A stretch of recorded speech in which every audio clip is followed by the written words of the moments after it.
Well, let's start out. I mean, obviously, many of us saw the win. I don't know how many of you listened to the radio broadcast, but you've got it posted at dalejr.com. Yeah. And it's pretty emotional. I mean, what was that last lap like? We were working all day to try to be in position to win the race, and just trying to lead, and anytime anybody would come up there and challenge us or take the lead, we try to get back as soon as we possibly could, and we didn't want to ever be anywhere but in the lead, and that seemed to be the way to win the race over the last several years, just by watching some of the other races from Daytona.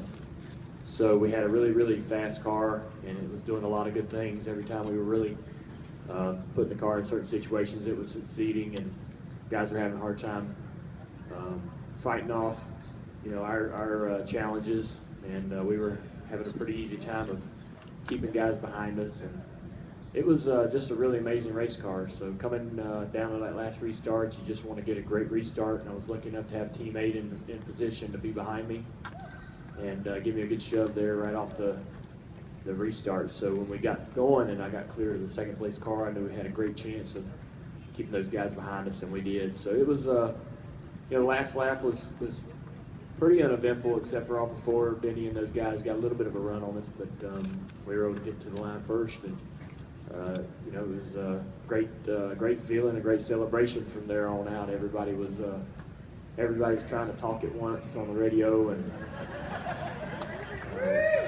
that's a good problem to have. So.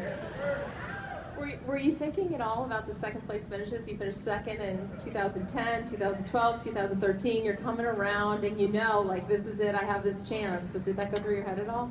Not really. We had talked about how we ran second so many times and what strategy we used to get there and how we should change what we're doing, and that's why we ran a little more aggressive in this race, because we felt like the guy that won the race was the guy that was trying to lead and trying to be in the lead, and like running 3rd or 4th or 5th or even in the top 10, just 100 miles in the race. We shouldn't be satisfied with that. Typically, you ramp up the intensity at the end of the race, or you try to really start making your moves and put yourself into position at the end of the race, and we were just going to try to lead every lap if we could. If the car was capable of doing it, we were going to try to really put the car up front as much as we possibly could, instead of being satisfied with just being in the top 10 and being around till the end, because that wasn't working for us. We were having to try to pass too many cars too late in the race. So to be up front and be leading was the best position for us, and it really paid off. So you're pretty much locked into the chase with this new format. I mean, how's that feel? I mean, you just got through the first race of the season, and you're taking home the big trophy and the big check, and now, all the weight of the world is off your shoulder because you're vying for the championship. That's right.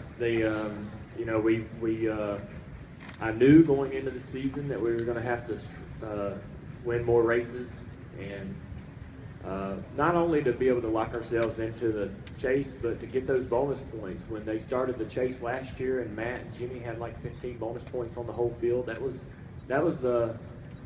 tough to be one of those guys and sit there at the start and know that you got 15 spots already handicapped, and that's just such a bonus for those guys, no pun intended, to have that kind of gain before everything even kicks off, or even run the first race at Chicago. To have a little bit of a lead there, that was a big deal to them, and they gave them a lot of confidence that other teams didn't have. So I'm glad to be able to win a race and go ahead and lock ourselves in.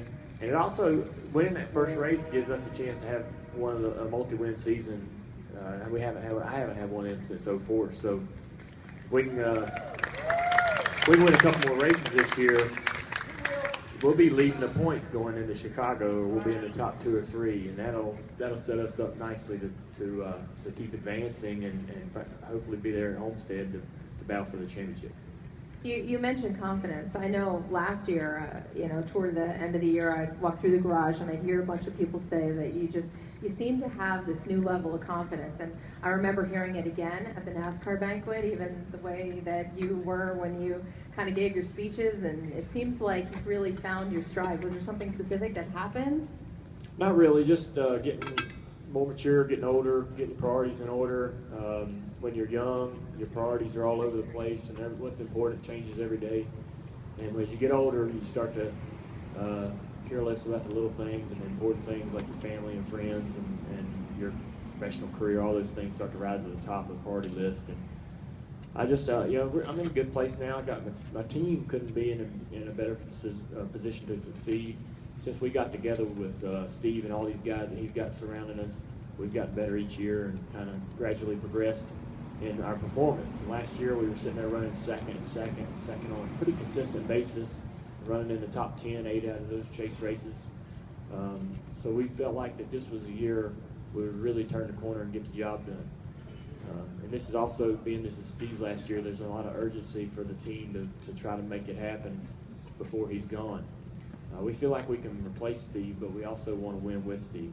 So we're all those guys that are on that team, he brought in, he hired, he nurtured and built these guys up to what they are today. So they got a great close bond with him, similar if not more than the one I have. So that gets lost in the conversation when you see the interviews and hear me and Steve talking about our relationship and what am I going to do and what's he going to do about this being the last year. You forget about the crew guys that he actually has hands-on work with every day in the shop. So it's going to be a fun year because we're all looking forward to this one last year with him, and we're looking at it as a vacation, kind of like, hey, we're going to go out in the ball of flames and have a lot of fun.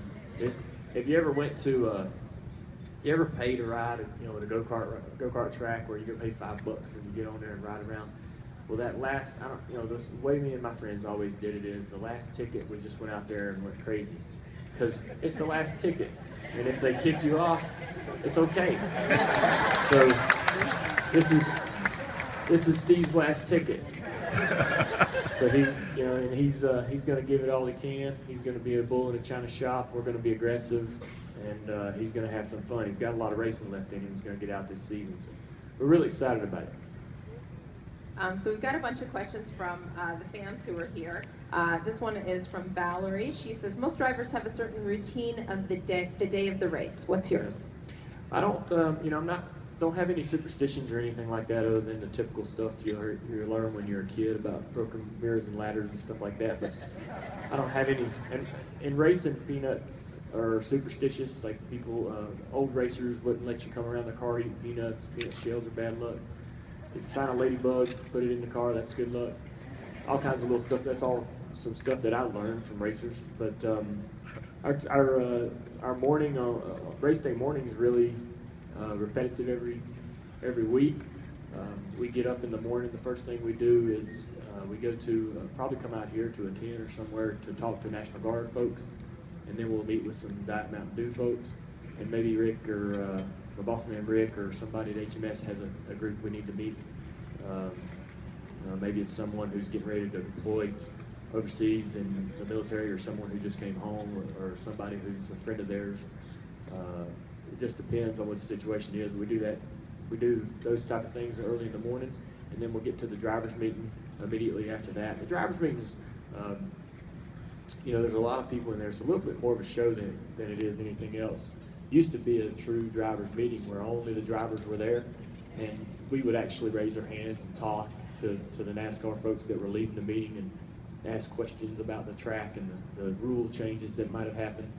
But now it's more about, there's a lot of people in there that are actually just there to see the meeting. None of us talk anymore because there's so many people in the room. Nobody wants to raise their hand. And we watch basically NASCAR's instructions on a video now. So there's not a, they don't do it where the old school way where a guy's at a podium talking about, all right, these are the rules, guys, this is how it's going to go. We watch it on a video now that's pretty high production. So the driver's meeting's pretty much the same every week. There's nothing really in there that you have to pay too much attention to because we kind of all have it understood. And then after the driver's meeting, we get about 45 minutes to an hour before intros out on the front straightaway, and I'll get lunch and spend a few minutes sitting on the couch just thinking. Maybe if it's football season, I'm setting my lineup for my fantasy team, and just whatever you want to do. During that period of time, you can do it and get it done. Pack up your clothes so you're ready to go at the end of the race. Whatever you need to do, but and then we get the suit on to go to intros, and then it's home from there. You can't wait to get in the car. So a lot of fans want to know whether you learn some certain things that make you really great at restrictor plate tracks from your dad, if you're going to maybe adopt a bit of his aggressive driving style moving forward, and then also how you feel about the number 3 being brought back. Sure, I think you're aggressive as your car will allow you to be. If your car's fast, you'll be as aggressive and put it in positions that it can succeed in and feel comfortable doing that. When your car's not as competitive as you'd like, you have to be a little more selective on the battles you fight, the battles you choose to get involved in. And so you kind of just drive and feed off of what the car is doing and how well the car is doing. So, but as far as the plate racing stuff, you know, there's a lot of things happening with the wind. If you drive a boat across the lake and you see how the wake is created behind the boat, that's very similar as to what's happening with a car and wind. And if we're driving 200 miles an hour, we create a wake in the air. And as a car following another car, you got to understand how that wake's working, and there's pockets of air that you can get runs in. Your car can actually draft and increase speed. And when you side draft a car, you're actually trying to slow him down and hold him in position beside you, and hope and keep looking in the mirror that someone's going to get in behind you and push you ahead, push you through, and that's how you make the pass. It takes a lot of different things kind of happening in succession for you to complete that kind of a pass. But so you kind of try to time all that and line all that stuff up, and hoping that people around you are your buddies that are going to help you and not help the other guy. Hopefully they're not his friends and want to help him. And sometimes that's what happens. You can't get mad at people. But I always watched those races on TV at Daytona and Talladega and wondered why they were doing things. Why are they running so close? And then they drive away from, they're moving around, and why are they moving and doing what they're doing with those cars and putting them in those places? It just doesn't, I don't understand. But once I got out there and I did that and I saw what the car would do, and the car just starts taking off and starts running, you're like, all right, it makes sense. And then you start to look at the wind tunnels and how the air moves around the car, and you see, how to use that to your advantage. And I think that, and the other thing too is you always got to be open-minded, because that changes every time we go to Daytona and Talladega. The package changes. They added a half-inch of spoiler this last time, so that changes how the car drafts and races. So we just have time for one more question, and I know, but you know what? Let's be happy. The folks from NASCAR over here, let's hear it for them for bringing us Dale Jr. Thank you. We're so appreciative. So I figured we'd end with a really hard-hitting question. I hope you're ready for this one. All right. What is the most embarrassing song on your iPod? Probably some Barry Mello stuff. Yeah. I mean, I'm sure there's a Backstreet Boys song on there. I got a lot of music, but me and my sister had a Barry Manilow CD. We used to drive. My mom lived in Norfolk, Virginia, and I lived in Charlotte. It's about a 6-hour drive, and we'd go see Mom on Christmas and during the summer break. And my sister and I would drive up there together when we were really young. And Kelly would have the CD case, and I didn't have the CD case yet. But so I'm thumbing through her stuff, and on a 6-hour drive up there, you kind of run out of options. And so she's like, put that in, that's good. She likes Barry Manilow, so I put it in, and he was great. He was a pretty talented guy. And so I like Barry Manilow because of that stuff, because of that trip. But Copacabana, that's probably my favorite song that he sings. That's a good story. Have you ever heard the song? How the two people, they get in trouble? It's a good song. You heard it here. This is why we come to these things, so we can get the inside scoop on our heroes. Congratulations. Thank you so much for joining us. 2-time Daytona 500 winner, Dale Earnhardt Jr. I appreciate it. I just want to thank y'all for coming out and taking time in your day to come out here and show y'all's appreciation and excitement in the win. I know it meant a lot to you guys. I waited 10 years. And for y'all to be here to show this kind of support touches me and means a lot to me. We're going to work hard this year, I promise you. Thank you. All right, you guys stay put, because we're going to get a picture with Dale Jr. and we're going to tell you all how to download it, so don't move.